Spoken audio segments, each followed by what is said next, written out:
우리는 포스트 모더니즘이라는 시대를 지금 살아가고 있습니다. 포스트 모더니즘 후기 시대를 우리가 살아가고 있는데, 그걸 다른 말로 한국말로는 이렇게 이야기를 합니다. 후기 현대 사회. 이 시대의 가장 큰 특징은 절대 진리를 해체하고 모든 것을 상대화하는 시대. 지금 우리가 살아가고 있는 시대가 바로 이런 시대를 우리가 살아가고 있습니다. 절대의 기준이 되어지고 절대 진리로 여겨졌던, 그래서 모든 사람들이 다 공유하고 함께 품고 있었던 그런 것들이 점점 더 해체되어지고 사라질 뿐만 아니라 점점 더 내가 생각해서 옳다라고 생각하는 것들이 진리가 되어지는 그런 시대를 우리가 살아가고 있습니다. 지금 전 세계적으로 동성애가 굉장히 큰 이슈가 되었는데, 사실 동성애는 지금만 있었던 것은 아니죠. 사실 예전에부터 동성애 문제는 있었습니다. 구약 성경을 보면 동성애에 대한 이야기가 생각보다 굉장히 많이 나와요. 예전부터 동성애 문제는 있었습니다. 그런데 이 이슈가 포스트 모더니즘 시대에 굉장히 크게 부상하기 시작을 했어요.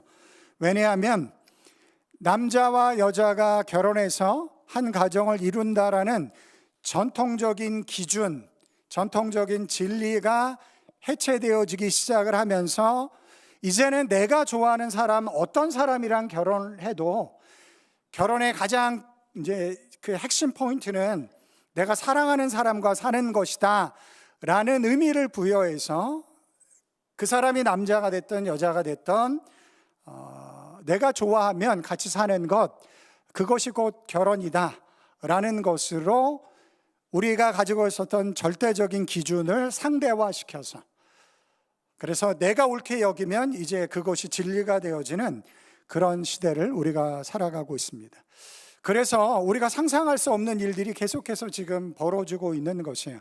예전에는 너무 당연하게 그 기준에 맞춰서 우리의 삶을 살아왔는데, 지금은 내가 원하는 것, 내가 생각하기에 옳다고 생각하는 것, 그것이 진리가 되어지는 그런 시대를 우리가 살아가고 있습니다. 몇 년 전에 제가 뉴스를 보니까 태국에서는 남자 3명이 결혼을 했다라고 해요. 인류 역사 초유의 사건으로 신문에 나왔습니다. 남자 2이 결혼하는 것도 너무 이상한데 남자 3이 결혼을 했다라고 합니다. 그리고 이런 일이 있었대요. 동성애는 되는데 왜 일부 다처제는 안 되냐라고, 그래서 항의하는 일들이 일어났다라고 합니다. 사사기 시대를 살고 있는 것 같다라는 생각이 들어요. 사사기 시대의 특징이 뭐죠? 왕이 없으므로 자기 소견에 옳은 대로. 왕이 절대 기준을 제시하는데 이제 왕이 사라져 버리니까, 절대 기준이 없어져 버리니까 자기 소견에 옳은 대로 살아가는 세상을 저희들이 살아가고 있습니다. 그런데 이것이 뭐 이렇게 큰 이슈만으로 나오는 것이 아니고 우리 일상에서도 굉장히 많이 볼 수 있는 일들로서 포스트 모더니즘의 영향을 우리가 받고 있습니다. 제가 사진을 하나 보여줄 텐데, 이 사진을 보시고 뭔가 좀 이상하다라고 생각되는 것이 무엇인가를 한번 찾아봐 주시면 좋을 것 같아요. 사진 한번 보여주실래요? 여기에 포스트 모더니즘적인 요소가 저는 담겨져 있다라고 생각을 하는데, 혹시 뭐일까요?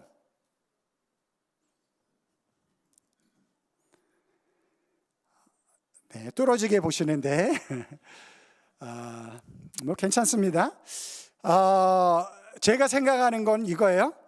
여러분, 양복을 입으면 신발을 뭐를 신어야 되죠? 구두를 신어야 됩니다. 이게 우리에게 전통적인 기준이고, 그냥 뭐 법은 아니지만 전통적으로 다 받아들이는 가치예요. 기준입니다. 그래서 양복을 입으면 다 구두를 신게 돼 있었는데, 요즘은 양복을 입고 운동화를 신는 게 더 멋쟁이라고 합니다. 그러니까 바뀐 거예요.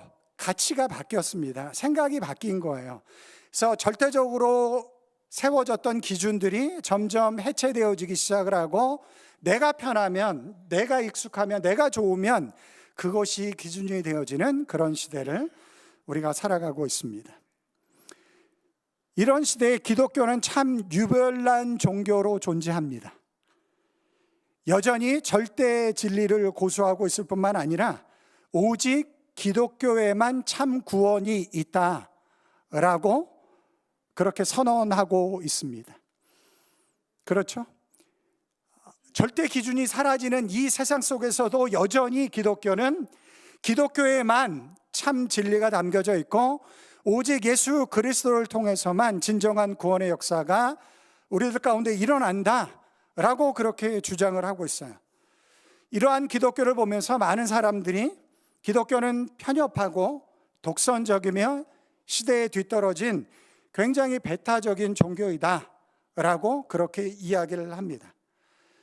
절대 진리가 점점 해체되어지는 이 시대 가운데 예수님이 절대 진리라고 차라리 말하지 말고 서울에서 부산까지 가는 길이 다양하게 있는 것처럼 고속도로를 타고 가든지 아니면 국도를 타고 가든지 비행기 아니면 배를 타고 가든지 진리에 이르는 길은 그렇게 다양할 수 있다. 그러나 우리가 믿는 예수님이 비행기처럼 빨리 갈 수 있다. 이렇게 이야기를 하면 누구나 받아들일 수 있을 법한데 기독교는 그렇게 이야기하지 않습니다. 다른 길은 없다. 오직 예수만이 우리를 구원으로 인도하는 길이다 라고 그렇게 우리는 전합니다. 여러분, 왜 기독교는 예수님만이 구원의 길이다 라고 그렇게 이야기를 할까요? 제가 목회를 하다 보면 이제 예수님을 믿는 사람들 중에서도 그런 분들이 계시더라고요. 예수님을 믿어도 구원을 받고요, 뭐 다른 걸 잘 열심히 믿어도 구원 받겠죠, 이렇게 이야기하시는 분들이 계세요. 그러나 그건 절대적으로 기독교적인 가르침이 아닙니다. 기독교는 오직 예수 그리스도만이 우리에게 구원을 주시는 유일한 구원자라고 그렇게 가르칩니다. 오늘 본문에 베드로가 이렇게 이야기를 해요. 사도행전 4장 12절 말씀인데 우리 다 같이 한번 읽어보도록 하겠습니다. 시작. 다른 이로서는 구원을 받을 수 없나니 천하 사람 중에 구원을 받을 만한 다른 이름을 우리에게 주신 일이 없음이라 하였더라. 구원받을 수 있는 다른 이름을 주신 적이 없다. 오직 예수 그리스도만이 우리의 구원자이시다 라는 것을 베드로가 이야기를 하고 있어요. 종교를 연구하는 학문을 종교학이라고 하는데, 종교학에서 세상에 있는 종교를 두 가지로 크게 나눕니다. 하나는 하등 종교, 하나는 고등 종교. 그 종교의 수준에 따라서 하등 종교와 고등 종교로 나눕니다. 하등 종교와 고등 종교를 나눌 수 있는 기준이 다양하게 여러 가지 있지만, 그러나 우리가 쉽게 이해할 수 있는 것 중에 하나는 뭐냐면, 하등 종교와 고등 종교를 구분하는 기준점에 자기 부인이 있는가 없는가, 마누라가 아니고요, 자기 부인, 나를 부인하는 것, 그것이 있는가, 때로는 내 뜻을 내려놓는 것, 그것이 있는가, 그것이 하등 종교와 고등 종교를 구분하는 굉장히 중요한 기준점이 되어집니다. 여러분, 하등 종교는 자기 부인이 없습니다.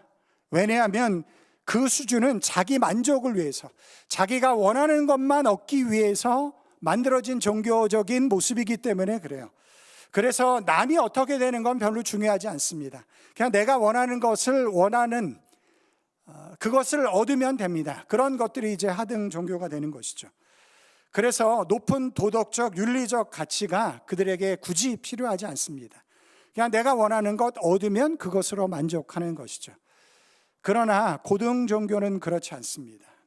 고등 종교는 인간이 보편적으로 누리는 가치, 보편적으로 가지고 있는 생각, 이런 것들이 무엇인가 잘못되어졌다라는 것을 지적하면서 그것을 바꾸기 위해서는 종교가 제시하는 가치나 가르침을 따라야 한다라는 것을 고등 종교는 강조를 합니다. 그래서 성경이 때로는 세상을 비판하는 이유가 거기에 있는 거예요. 세상을 살아가는 사람들은 세상이 보편적인 거로 가지고 있는 가치와 그런 기준을 가지고 살아갑니다. 그런데 성경은 때로는 그것을 비판하면서 그렇게 살아서는 안 된다, 이렇게 살아야 된다라는 것을 성경이 알려주는 것이죠. 그것이 종교의 역할입니다. 그런데 그것이 우리에게 이루어지기 위해서는 결국은 우리가 세상에서 살아가지만 세상 사람들이 다 쫓고 있는 그 가르침과 가치를 때로는 내려놓고 성경이 요구하는, 아니면 종교가 요구하는 그 가르침과 가치를 붙잡고 살아가야 되는 것이죠. 그것이 신앙생활입니다. 여러분, 예수님을 믿는다라는 것은 세상 사람들이 보편적으로 가지고 있는 가치, 그것을 나도 가지고 있으면서 그 가치를 더 크게 만들기 위해서 예수님을 믿는 게 아닙니다. 그건 절대로 예수님을 믿는 게 아니에요. 예수님을 믿는다라는 것은 세상 사람들이 가지고 있는 보편적인 가치가 성경의 가치와 충돌할 때 세상의 가치를 내려놓고 거기서 자기 부인이 필요한 것이죠. 나도 세상의 한 사람으로서 살아가니까 그것이 나에게 소중한데, 그러나 성경이 그것을 비판한다면 그것을 내려놓고 성경의 가치를 쫓아서 살아가는 것, 그것이 바로 기독교 신앙인 것이죠. 그래서 예수님이 제자들에게 이런 말씀을 하셨어요. 누구든지 나를 따라오려거든 자기를 부인하고. 자기를 부인하지 않고서는 예수님을 쫓아갈 수가 없어요. 자기를 부인하지 않으면 세상을 쫓아갈 수밖에 없습니다. 자기를 부인할 때만이 세상을 쫓아가지 않고 예수님의 가르침을 쫓아갈 수 있는 것이죠. 그래서 자기 부인이 그렇게 중요한 것이에요. 자기를 부인하고 자기 십자가를 지고 나를 쫓을 것이니라. 이러한 고등 종교의 진정한 천국과 구원의 역사가 일어나는 것입니다. 그래서 기독교는 천국과 구원에 대해서 이야기를 하는 거예요. 고등 종교에 소속되어져 있는 불교도 극락에 대해서 이야기를 합니다. 이슬람도 천국의 개념이 그들에게 있는 것이죠. 그런데 이제 여기서부터 잘 들으셔야 돼요. 그런데 이 고등 종교에 한 가지 문제가 있습니다. 이 고등 종교에 한 가지 문제가 있어요. 심각한 문제입니다. 어떤 문제냐면, 고등 종교가 너희가 구원을 받고 천국에 가기 위해서는 세상의 그런 가르침을 따르지 않고 성경이 요구하는, 아니면 종교가 요구하는 가르침을 따라야 하는데, 그 가르침대로 따라갈 능력이 우리에게 없다라는 거예요. 고등 종교 자체는 너무 좋은데 그 가르침을 따라서 살아가라고 우리에게 종교가 요구하는데, 그 종교의 요구대로 우리가 따라서 살아갈 능력이 우리에게 없다라는 거지. 그것이 문제예요. 그것이. 제가 여러분들에게 질문해 볼게요. 여러분 예수님의 가르침을 다 따르면서 살아가고 계신가요? 그러면 안 되죠. 예수님을 믿으면 예수님이 요구하는 걸 다 따르면서 살아가야 되죠. 그래야지만이 거기에 구원과 천국이 임하는 것인데, 다 따르면서 살아가시죠? 네, 많은 분들이 아니라고 그랬어요. 그럼 왜 아닙니까? 따라 살고 싶어요. 그런데 그게 안 돼요. 그게 우리의 현실이라는 거예요.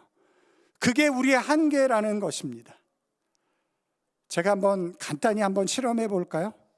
예수님의 말씀 중에 오른뺨을 때리면 왼뺨도 돌려대라. 우리 옆에 계신 분과 한번 해볼까요? 할 수 있는지 없는지 한번 해볼까요? 그럼 주님의 교회에 완전히 산산조각 날 수도 있을 거예요. 어렵습니다. 예수님의 가르침이, 아니면 고등 종교가 이야기하는 가르침이 진리라는 것을 우리가 알아요. 문제는 뭐냐면 그 진리대로 살아갈 수 없는 것이 우리의 한계라는 거예요. 우리가 그 진리대로 살아갈 수 없다라는 거예요. 그것이 문제입니다. 고등 종교는 좋은데 그 종교가 요구하는 가치대로 우리가 살아갈 수 없다라는 거예요. 제가 목회자로 살아가지만 예수님이 요구하는 걸 다 지키면서 행하는가? 절대로 그렇지 않습니다. 그렇게 살아갈 능력이 저에게 없어요. 그래서 때로는 넘어지기도 하고 절망하기도 하고 어려워하기도 합니다. 불교인들이 굉장히 존경하는 스님이 계세요. 성철 스님이라는 분인데, 그분이 돌아가실 때 남긴 유언이 이런 유언을 남기셨습니다. 한번 들어보세요. 일생 동안 미친 남녀의 무리를 속여서 수미산을 덮을 죄업이 하늘을 가득 채웠다. 산채로 아비 지옥에 떨어져서 한이 만갈래나 된다. 한 송이 꽃이 불금을 내뿜으며 푸른 산에 걸렸도다. 우리가 이 의미를 다 이해할 수 없을 수는 있지만, 그러함에도 불구하고 이 마지막 말에, 이 마지막 유언에 구원의 기쁨이나 천국에 대한 확신, 이런 것들은 전혀 느낄 수가 없다라는 거예요. 전혀 느낄 수 없다라는 거예요. 저는 종교적인 관점에서 본다면 불교가 가장 멋진 종교라고 생각을 합니다. 오해하지 마세요. 종교적인 관점에서 보면 저는 불교가 가장 멋진 종교라고 생각해요. 왜 그러냐면 철저히 자기 부인의 삶을 요구하기 때문에 그렇습니다. 그래서 성철 스님은 자신이 기거하는 것에 철저망을 치고 10년 동안 사람들이 가까이 하지 못하도록 했습니다. 16년 동안 솔잎가루와 쌀가루만 먹으면서 살았어요. 철저하게 자기 부인을 통해서 구원의 자리까지 나아가려고 노력했던 것이죠. 그리고 이것이 가능한지 모르겠지만 8년 동안 장자불화라고 하는데 드러눠서 잠을 자지 않고 앉아서 8년 동안 잠을 잤다라고 합니다. 여러분 대단하지 않나요? 만약에 예수님을 믿고 구원을 받으려면 1년 동안 드러눠서 자지 못하고 앉아서 잔다라고 한다면 교회들마다 텅텅 빌 거예요. 얼마나 어려운 일입니까? 자기 부인의 어떻게 보면 끝판왕 같잖아요. 그러함에도 불구하고 그가 내린 어떻게 보면 그가 내린 마지막 유언, 결론이 구원의 감격과 천국에 대한 소망, 이런 것들이 느껴지지 않는다라는 거예요. 불교가 높은 종교성을 가지고 있음에도 불구하고 여전히 구원과 천국을 이야기하기에는 불충분하다라는 것이죠. 그런데 놀라운 것은 이런 고백이 기독교 안에도 있습니다. 놀라운 것은 이런 고백이 기독교 안에도 있어요. 로마서 7장 18절 19절 말씀입니다. 내 속 내 육신이 선한 것이 거하지 아니하는 줄을 아노니 원함은 내게 있으나 선을 행하는 것은 없노라. 내가 원하는 바 선을 행하지 아니하고 원하지 아니하는 바 악을 행하는도다. 누구의 이야기 같은가요? 저의 이야기 같아요. 물론 하나님의 뜻에 따라서 살려고 노력합니다. 그런데 잘 안 돼요. 안 될 때가 많아요. 넘어지고 쓰러지기도 합니다. 내가 이렇게 살아서는 안 되는데, 그런 마음의 갈등이 우리들 가운데 있어요. 그래서 이 말을 고백한 사람이 24절에 보니까 뭐라고 고백하냐면 이렇게 고백을 합니다. 오라 나는 곤고한 사람이로다. 이 사망의 몸에서 누가 나를 건져내랴. 누가 고백한 말이죠 이게? 사도 바울이에요. 여러분, 사도 바울 같은 사람도 이런 고백을 합니다. 내가 하나님이 원하시는 대로 살고 싶은데 그게 잘 안 된다. 정말 내가 곤고한 사람이다 라고 사도 바울이 그렇게 고백을 하고 있어요. 종교가 추구하는 가치를 따르고자 하는 욕구는 우리에게 있지만, 그러나 그것을 따를 수 없는 한계 가운데 우리가 이 땅의 삶을 살아가고 있다라는 거예요.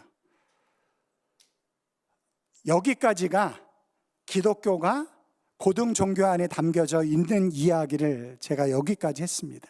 이제는 제가 좀 다른 이야기를 해보려고 해요. 여러분, 기독교는 종교가 아니고 복음입니다. 기독교는 종교가 아니고 복음입니다. 복음을 다른 말로 이야기하면 좋은 소식, 선포되어지는 소식이라는 거예요. 이미 누군가 전쟁에서 다 승리를 해놓고 우리가 승리했다라는 것을 누군가에게 전해주는 유앙겔리온, 복음, 좋은 소식. 그래서 기독교는 고등 종교에 담겨져 있는 것이 아니고 복음으로서 전혀 다른 모습으로 우리들 가운데 다가온다라는 것입니다. 기독교 복음은 내가 이룰 수 없는 것을, 종교는 내가 어떤 것을 행해서 내가 믿는 신에게 호의를 베풀음을 통해서 그 신이 나를 기쁘게 여겨서 나에게 구원과 은혜를 베푸는 것인데, 그래서 결국은 모든 것의 근거가 내가 어떻게 그 신에게 행하는 것인가, 그것이 근거가 되는 것인데, 그런데 우리가 살펴본 것처럼 우리는 그것을 만족시킬 수가 없어요. 그것을 하나님께서 아시고 하나님께서 인간의 몸을 입고 이 땅에 오셔서, 저는 이 사실에 너무너무 감동을 합니다.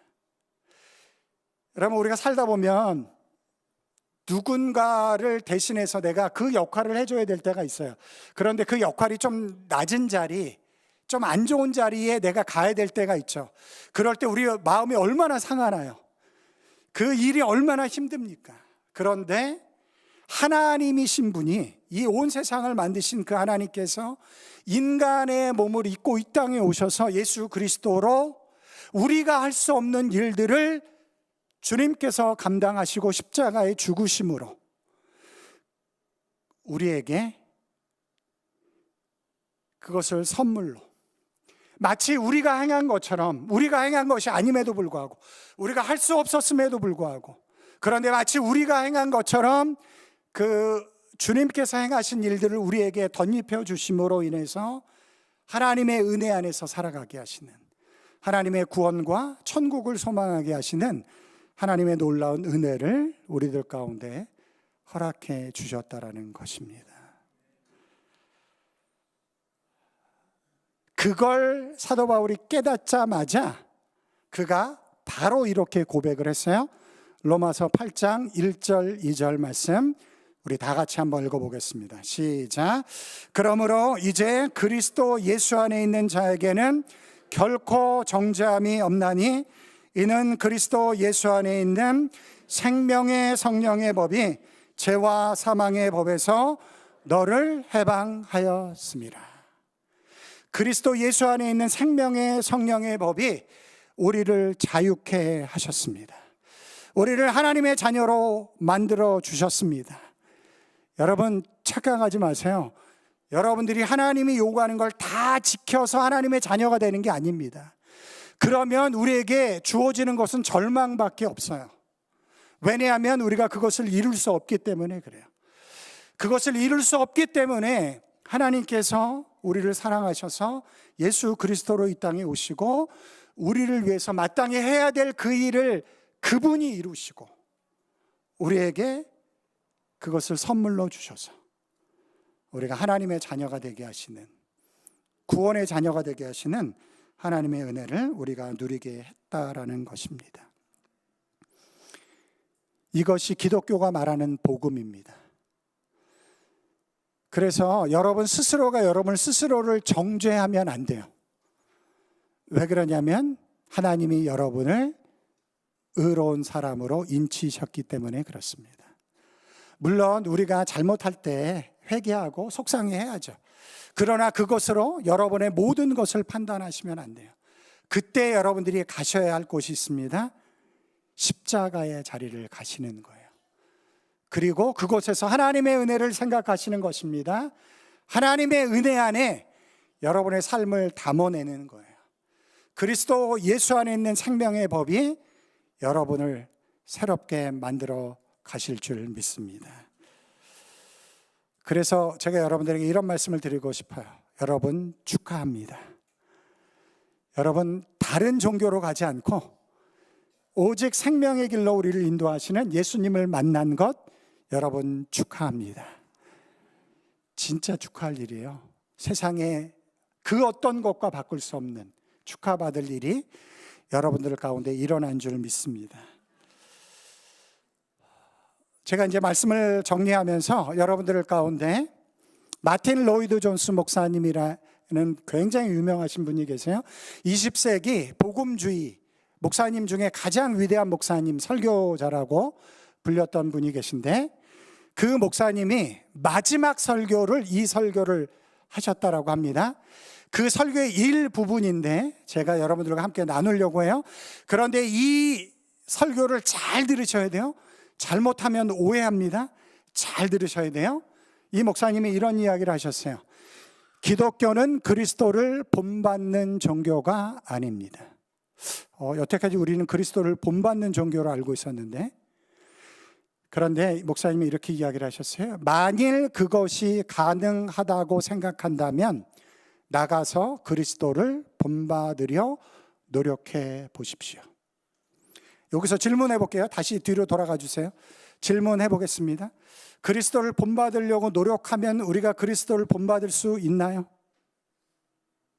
없는 거죠. 그걸 이야기하려고 하는 거예요. 그리스도를 믿지 말라 이런 얘기가 아니고, 우리 스스로가 그리스도를 본받으려고 노력해도 그것이 안 된다라는 거예요. 다음, 그러나 그 순간 여러분은 세상에서 가장 가엾고 비참한 사람이 될 것입니다. 그리스도를 본받는다고 절대로 행복해지지 않습니다. 그리스도와 같이 살면 행복해요. 그런데 그리스도를 본받으려고, 내가 노력해서 본받으려고 할 때 우리에게 행복이 오는 게 아니고 절망이 온다는 거예요. 왜냐하면 그렇게 우리가 살아갈 수 없기 때문에. 거기서 행복을 찾으려 한다면 가장 깊은 절망에 빠질 것입니다. 그러면 이 목사님이 이야기하고 싶은 게 뭔가? 마지막, 성도는 오직 예수 그리스도의 피를 힘입어 성소에 들어갈 담력을 얻을 뿐입니다. 하나님의 은혜로 주님의 보좌 앞에 나아갈 수 있는 그 길만이 우리를 살린다라는 거예요.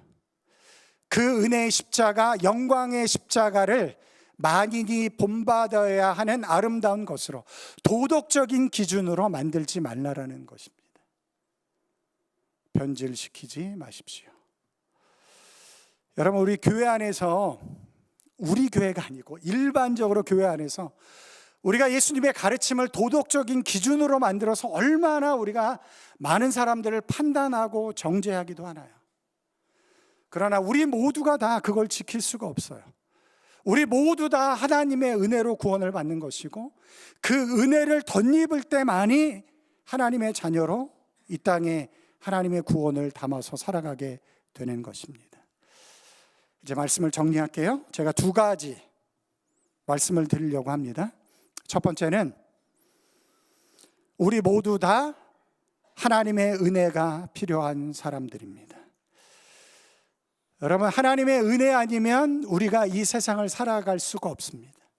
우리가 구원을 얻을 수도 없습니다. 하나님을 만날 수도 없어요. 우리 모두 다 하나님의 은혜가 필요한 사람들입니다. 그 은혜를 예수 그리스도의 십자가를 통해서 우리들 가운데 주셨어요. 그 은혜를 붙잡고 하나님 앞에 늘 날마다 나아가시는 여러분들이 되시기 바랍니다. 그 은혜가 우리를 새롭게 하는 거예요. 그 은혜가 우리를 새롭게 합니다. 우리는 공사 중이라는 팻말을 붙이고 살아가고 있어요. 그 은혜가 우리를 새롭게 합니다. 이곳에서 이제 여러분들이 해야 될 일이 있어요. 두 번째, 서로를 긍휼히 여기십시오. 서로를 긍휼히 여기십시오. 여러분, 하나님의 은혜가 아니면 우리가 하나님의 사람으로 살아갈 수가 없어요. 내 힘과 노력으로 안 됩니다. 그 한계가 우리들 가운데 있어요. 그래서 사도 바울처럼 우리가 때로는 오라 나는 곤고한 사람이로다, 그런 고백을 할 수밖에 없는 인생을 우리가 살아가고 있습니다. 그때 그 사람을 판단하고 정죄하기보다 똑같은 모습이 나에게도 있거든요. 그래서 그 사람을 긍휼히 여기고 하나님의 은혜에 담아서 그 사람을 품어줄 수 있는 우리 모두가 되었으면 좋겠습니다. 그곳에 하나님의 구원이 있는 거예요. 하나님의 교회 공동체가 세워지는 줄 믿습니다. 나도 못하는데 자꾸 남보러, 그것이 아니고 나도 못하기 때문에 하나님의 은혜가 필요한 자이기 때문에 그들도 하나님의 은혜 안에서 담아낼 수 있는, 긍휼히 여길 수 있는 모습이 우리 모두에게 있어서 이 주님의 교회를 통해서 아름다운 공동체를 세워갈 수 있는 우리 모두가 되길 주님의 이름으로 축원합니다.